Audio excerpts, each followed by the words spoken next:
G'day folks, I am coming to you today from a different room in the house. I thought I'd mix it up a little bit, in part because there are some people out there blasting like palm tree roots out of the ground as well. My office sits right above it.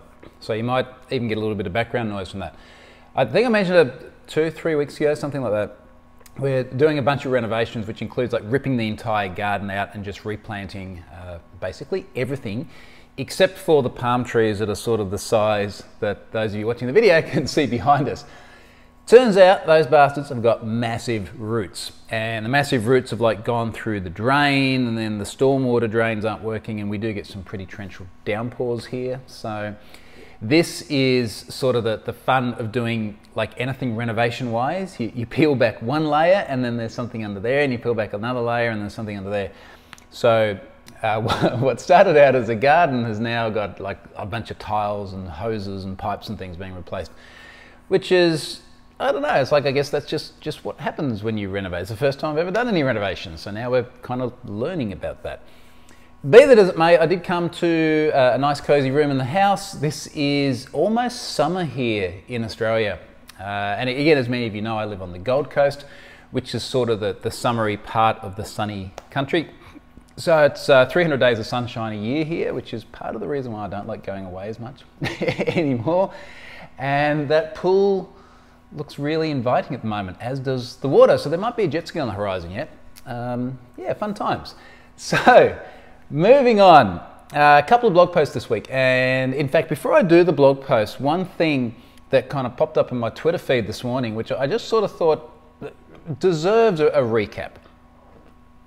So this was about a Motherboard article about biometrics, and effectively saying that researchers had discovered that using artificial artificial intelligence, however they did it, computer simulations and systems and things, they'd managed to find sort of a set of master key fingerprints, if you like, that could unlock certain devices. And I always find this interesting because the headlines are prone to imply, if not say, that biometrics are unsafe, because some really skilled researchers have managed to do something pretty sophisticated. And I think it's worthwhile just touching on this again, because I put out a few tweets to this effect, and I sort of said, look, number one, this is cool, right? Like, let's get our geek on. This is like cool research that they've been able to figure out how to create like master keys for fingerprints, all right? Cool, without any caveats. And then the thing is you got to say, okay, well, what are the conditions required in which to create this particular exploit, for want of a better term? Got to have smart researchers, number one. Access to things like artificial intelligence or whatever other machine.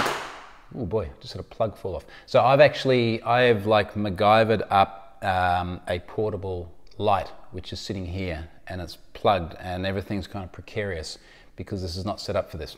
So excuse the bangs, and the tree blasting just stopped as well. So make it a bit nicer. Anyway, so they've got to have very sort of dedicated researchers, experts in their field, create sophisticated things, and if that is the threat that you are worried about, then maybe you shouldn't be using biometrics.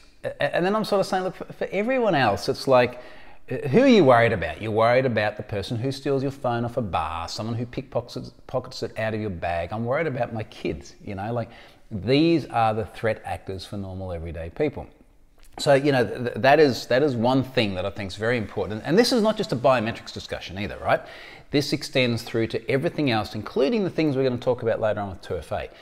Being conscious of what are the risks for each choice of security decision. And I guess as part of that, acknowledging that none of them are ever going to be perfect. They have different risks, they have different complexities, they have different costs, they have different impacts if they go wrong. So that was sort of part of it. And then I kind of said, look, if your threat actor, for want of a better term, is, let's say, a nation state who has the levels of sophistication in order to be able to do this, then maybe biometrics aren't a very good thing for you. Also, you're probably going to want to do a bunch of other things very differently to what normal mere mortals would. And I kind of wrapped it up by saying, look, this is, as I said, super cool research. This is great because it makes it better for everyone. You know, like maybe there'll be a few more people now who go, well, because of my particular risk factors, I'm not going to use biometrics at all.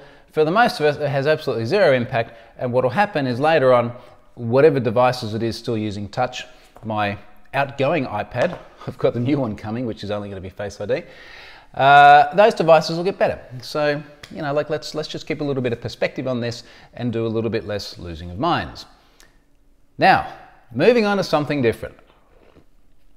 Content security policies. Now, this is a blog post I wrote a few days ago, and I'll give you a little bit of context here. So, content security policies, or CSPs, do many wonderful things for websites, including the ability to whitelist allowable sources for different content types. So you can build a website and say, anyone who comes to this website, their browser can load fonts from these locations and scripts from those locations. And what I mean by locations is one location would be self, your own website. Another location would be Cloudflare's CDN, for example. So Have I Been Pwned loads jQuery of Cloudflare's CDN. So my CSP has to say Cloudflare is allowed to serve this JavaScript to this website. And if, for example, someone finds an XSS attack or something else nasty that they want to try and exploit on Have I Been Pwned, they try and load script from evilcyberhacker.com. I actually own that domain, by the way. If they try and load it from there, the content security policy will block it because it's not a whitelisted source. So these are cool. Now, one of the things that we can do with the content security policy is we can report on violations. So let's take the evil cyberhacker thing. If someone goes to Have I Been Pwned, they manage to get a script onto Have I Been Pwned from evilcyberhacker.com, my content security policy is going to raise a violation and it's going to report to a URI of my choosing. Now you can actually see this in action. So you can go to Have I Been Pwned, go to one of the images on the page and change the source just in the DevTools, right? So in the DevTools, go and change the source attribute of the image to somewhere else. Now, an image off your own website, or an image off Google Images or something like that. And then watch the console and you'll see a red error, which will be a violation, and watch the network tools and you will see that violation report sent off to a website called report-uri.com, which is the service that Scott Helm and I run. Now, we run that service in order to take content security policy violations, among other types of reports. We also do HPKP and a few other things, but predominantly CSP violations. So we run that service, people report to Report URI, and we get about 10 billion reports a month at the moment from different websites, all submitting violation reports to us. And then the owners of those websites use our Report URI service to go through and filter and do nice graphs and things like that. Now, that's the background. One of the things that we have always known about and we've always seen is extensions, as we'd call them on Chrome, or add-ons as we'd call them in Firefox, causing CSP violations. So for example, if there was an extension that tried to insert an image into every single page that you visited whilst you were using Chrome, and that image was loaded from mylegitimatesite.com, but that wasn't whitelisted, then that would cause a content security violation on a website like Have I Been Pwned. So everyone who goes to Have I Been Pwned with this extension installed, the extension's trying to insert an image, is going to be sending security violation reports back to Report URI. Now, why would an extension try and insert an image? Well, maybe that's the function of the extension. So for example, maybe it inserts a little image which is some sort of indicator of the ability to translate. So perhaps the purpose of the extension is to provide translations. So you get like a little, let's say it's a little speech bubble, for example, that's an image. You click on the image and then it will translate your website. For argument's sake, that would be a valid use case for an extension, a legitimate extension, and it would cause a content security policy violation on my website. Now, we know about this, we see this in the logs all the time. And Scott and I have had many discussions about how do we deal with this? Do we filter out the noise? Because it is noise. It is not a problem with the website. It is a problem with the extension. And I'll come back and explain why that's a problem. So do we just filter it out of Report URI? That would be one option. Or do we go back to the extension maker and say, you shouldn't do it this way? Now, I'm going to explain how they should do it in a moment. But we decided to do the latter. And we decided to do the latter with a service called Honey. Now, this is Honey on Twitter, so probably pretty valuable Twitter handle right there. And I had seen requests for cdn.honey.io in my content security policy reports for months. I'd seen it over and over and over again, constantly trying to inject fonts into the page. And at first I was like, oh, it's just another extension. And then I was seeing it a lot. And then I'd run workshops and things like this, and other people go, yeah, look, we keep saying honey as well. And I was like, what is this honey thing? Is this a safe for work thing? Because it's kind of got a bit of an edgy title. Anywho, turns out that honey is a service that's used by about 9 million people that allows you to get discounts when you go and shop on a website. And the way it works is you've got this extension running in your browser, you're on Amazon or whatever other website it is, the extension's able to see the site you're on, and then it's able to go, hey honey, do you have any discounts or coupons or vouchers or whatever it is for this website? If so, then let's apply them and people save money. So I totally get the value proposition of this. Everyone likes to save money. Good idea to save money. So what I decided to do is get in touch with Honey. So I reached out earlier on in this week and said, hey, has anyone got a security contact in Honey? I got a lot of replies. A lot of people jumped to the wrong conclusion, which is the nature of me asking for a security contact these days. But I did get a contact very quickly, and they were awesome. So the folks at Honey were sensational. So they replied very, very quickly. They understood exactly what the problem was when I said, hey guys, look, here is what Honey is doing. And what I really wanted to do was say to them, there is a way to do this better. And it's not just Honey, this is every extension or add-on developer. And the way to do it better is that an extension or an add-on should be whitelisting itself if a content security policy is present. So for example, if the Honey extension wants to insert fonts into a page and it sees that there's a content security policy on the page, it should, within the font source directive, add cdn.honey.io as an allowable source. So effectively what they're doing is saying there's a CSP already, that's cool, we're just going to make sure that we don't violate it because we are going to do something that the operator of the website wasn't necessarily expecting. You know, we're not going to be whitelisted. Now also, about this point, a lot of people go, hey, hang on a second, like extensions can screw with CSPs. Like I've got a content security policy on my website to protect people and you're saying an extension can come along and just rewrite it.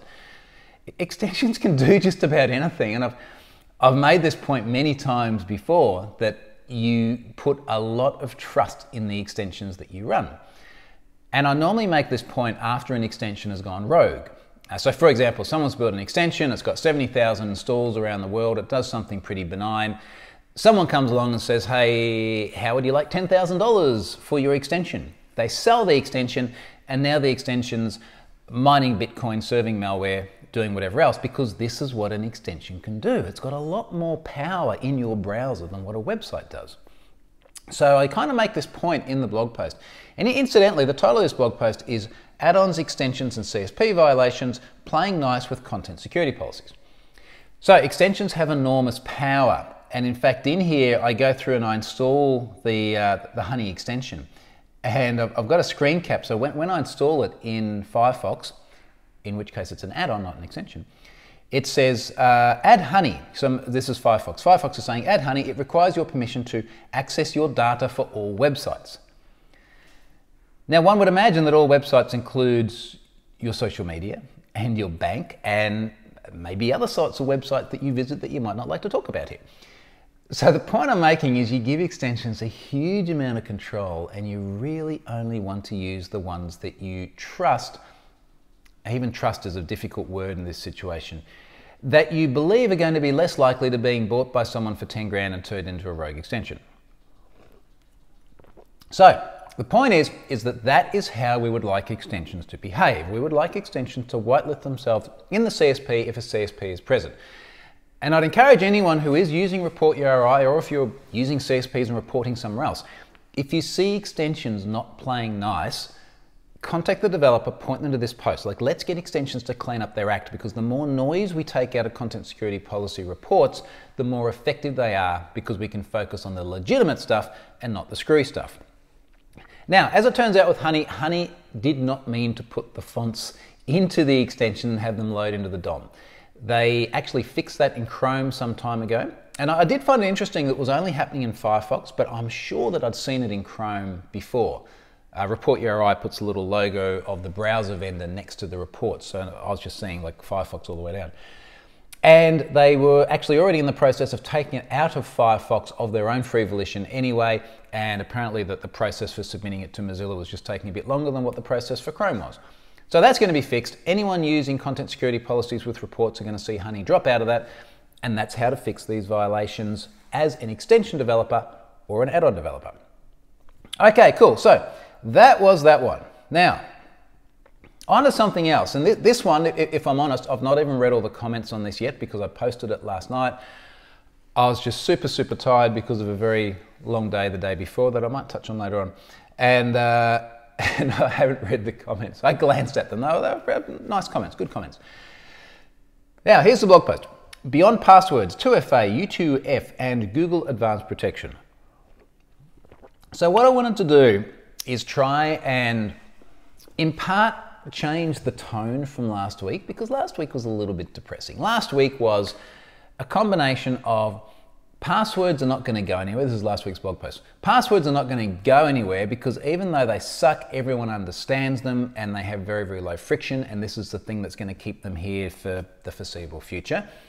And people got a bit upset about that because they're like, well, it shouldn't be that way. Well, it is that way. You know, what are you going to do about it?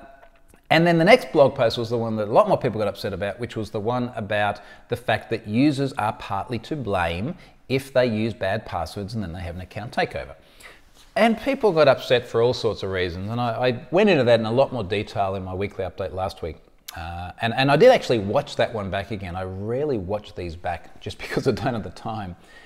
But I watched that one and I was very happy with the way I explained it. And I think that is probably why I didn't get negative feedback from the video. So hopefully people are aware of the sentiment there now. We all have a role to play in our security. We get to make decisions about what we do that makes us safer or less safe. One of those decisions is around 2FA. Now there was an impetus for going down the path I've gone down and then writing this. And the impetus was a relative of mine lost access to their Google account. And they used Gmail, so that was obviously pretty serious. And on the surface of it, it didn't look good. So they got in touch with me because I'm a tech support guy, as many of you probably are for your families. And they said, look, it's asking me for my password. The password doesn't work.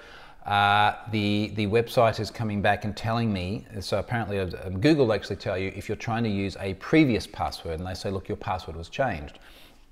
And on the surface of it, it didn't look real good because they're trying to log into Google. Google's saying this password was correct, but it's no longer correct because it's been changed. And they're going, well, I didn't change it.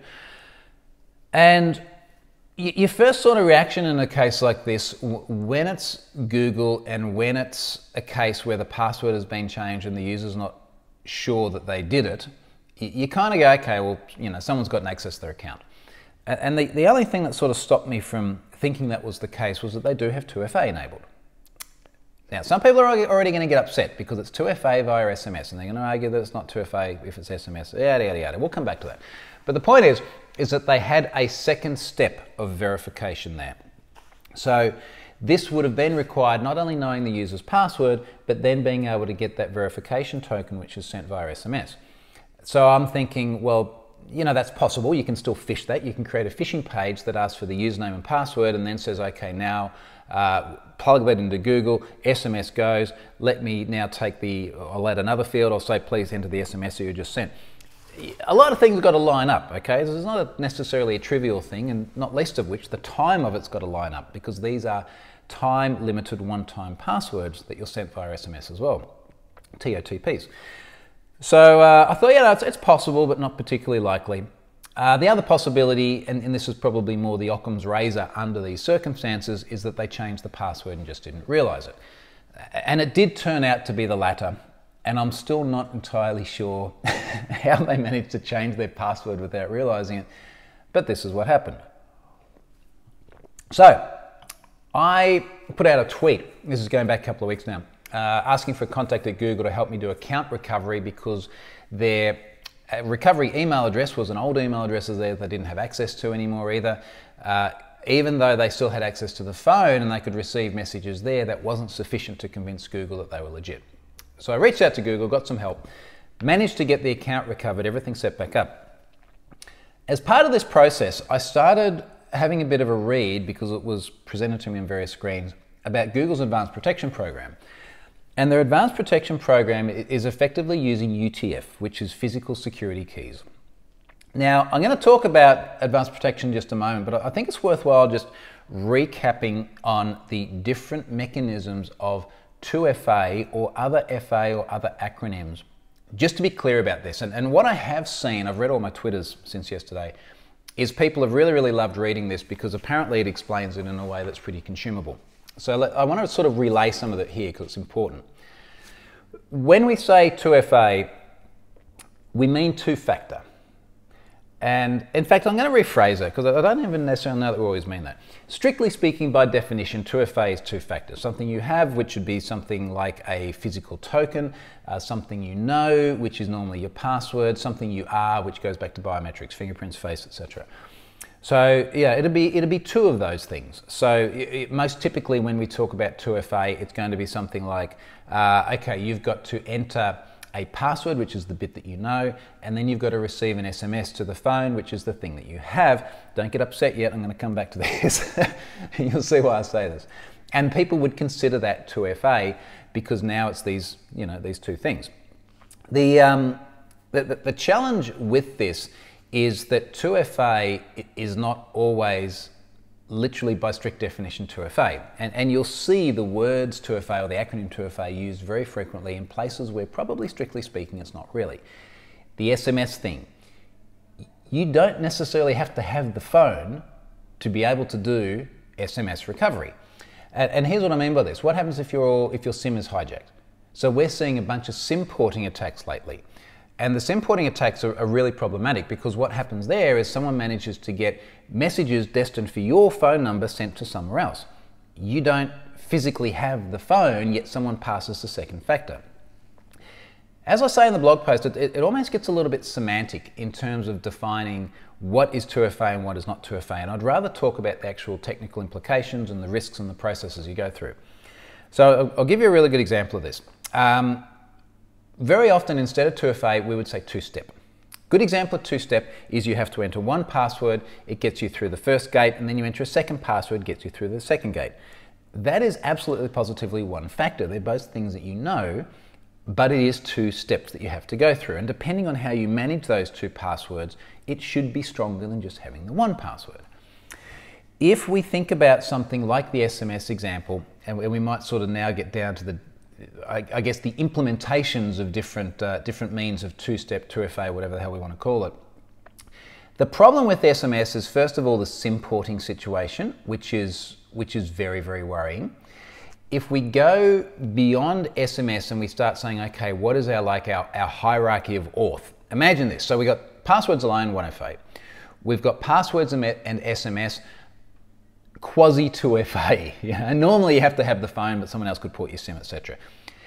Let's be clear. The SMS thing, if you need a password and an SMS, that is still better than just needing a password. And I want to sort of harp on this a little bit, because often I hear people say 2FA, or whatever you want to call it, via SMS is worse than just a password.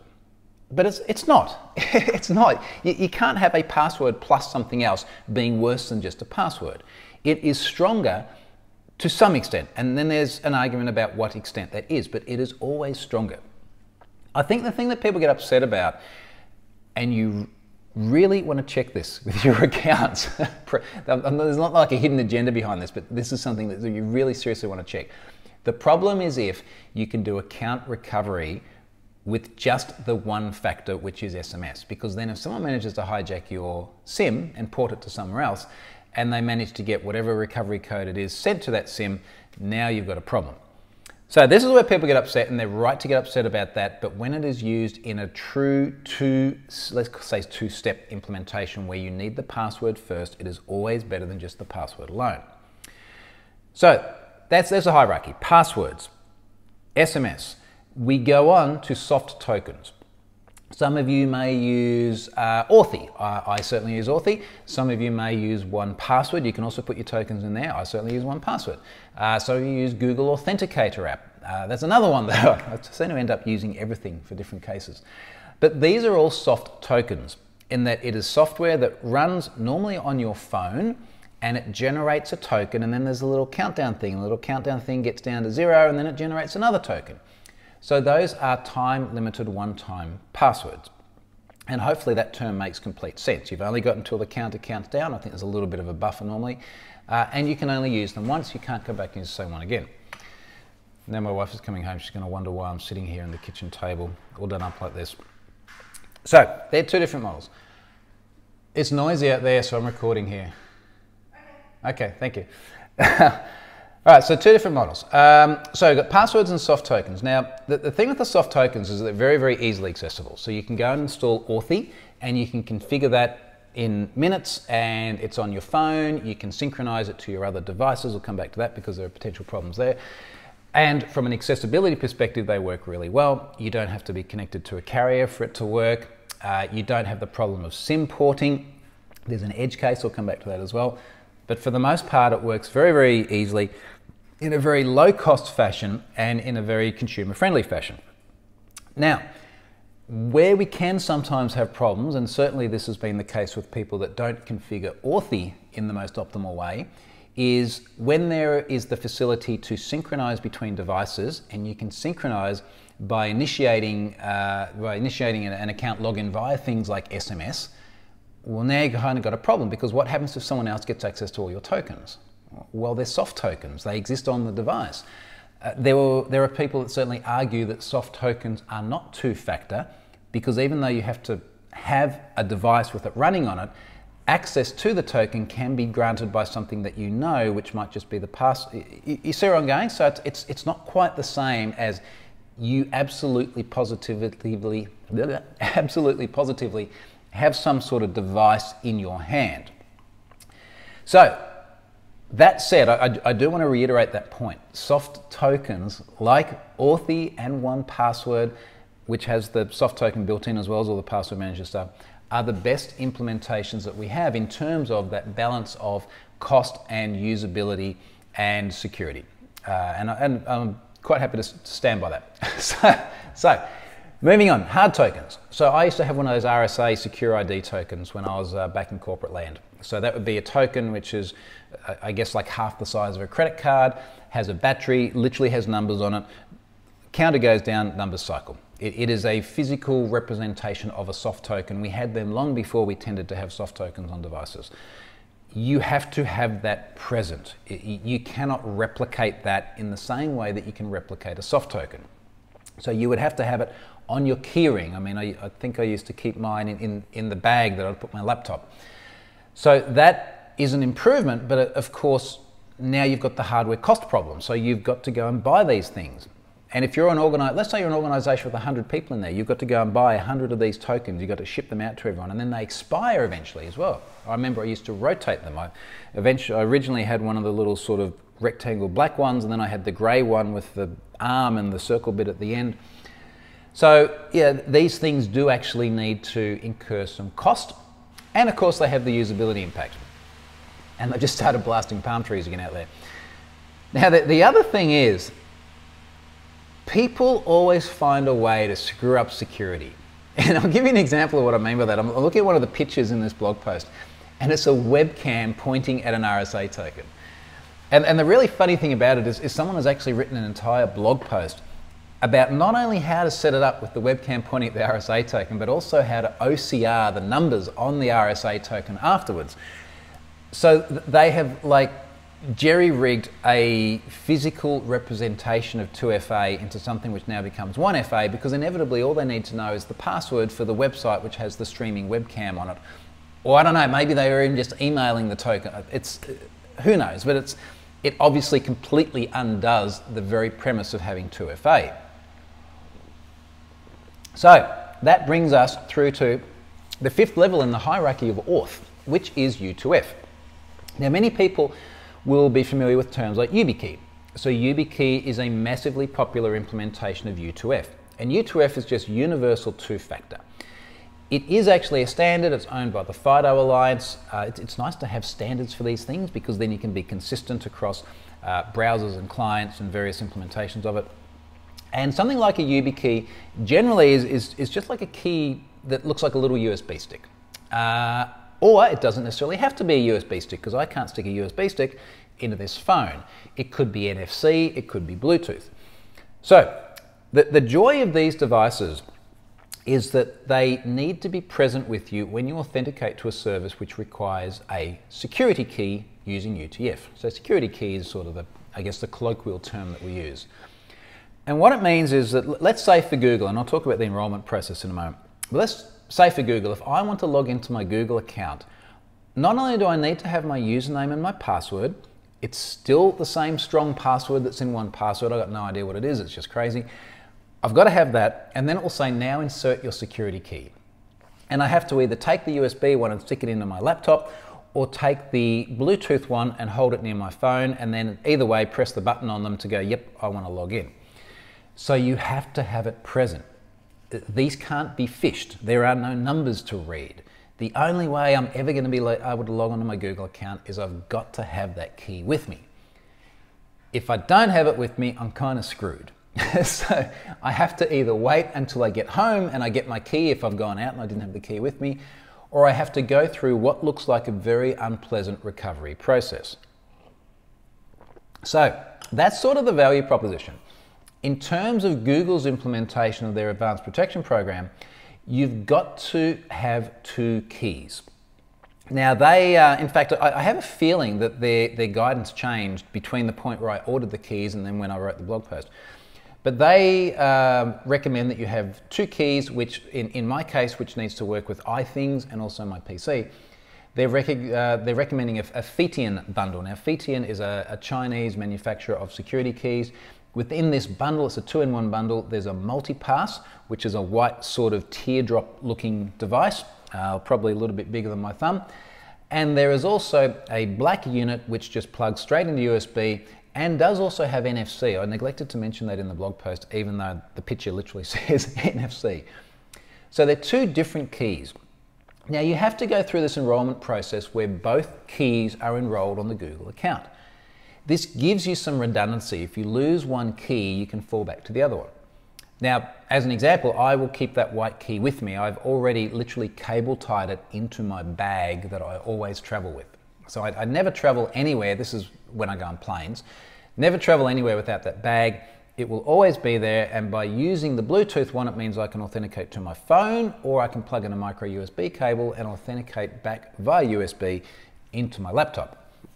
The other key I'm going to put in a safe in a geographically remote location, which is where I put other secure backups and things like that as well. So I'm going to have somewhere, should the whole house burn down, where I can go and I can get that key and I can log back in again. That is a very effective way of doing auth. It means that I have redundancy with the 2 keys. It means that the thing can't be phished. It's the best possible implementation we have in any sort of mainstream consumer-facing mechanism today of doing 2FA with UTF. There are other providers that do UTF as well. And just looking quickly at my list, the immediate ones I found that seemed relevant, at least to my audience, were things like Dropbox, Twitter, Facebook, GitHub. None of them, in fairness, are as slick as Google's. Like the Google implementation is just so nice. You've got to go through this. It's super cool. So go and have a look at the Google implementation. Conspicuous by its absence is Microsoft. and I have made that point to Microsoft as well. I've said, look, I've just gone through the Google process. It's super awesome. Microsoft should be in there.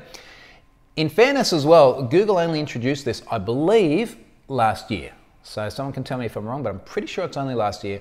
This is much, much more recent than I guess what many people believe. We've had UTF and we've had FIDO Alliance and things for much longer than that, but to make it in a mainstream consumer accessible fashion, this is the trick.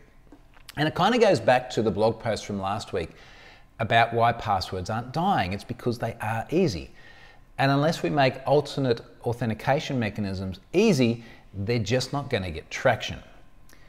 So I'm super happy about that. YubiKey, let me mention the YubiKey very briefly because the YubiKey thing is something that people raised as well. YubiKey is an implementation of UTF and it is a very, very good one. They have well and truly cornered the market in terms of brand recognition I dare say most of the UTF keys out there these days are probably YubiKeys. They've got everything from Bluetooth ones to NFC ones to USB ones to USB-C ones.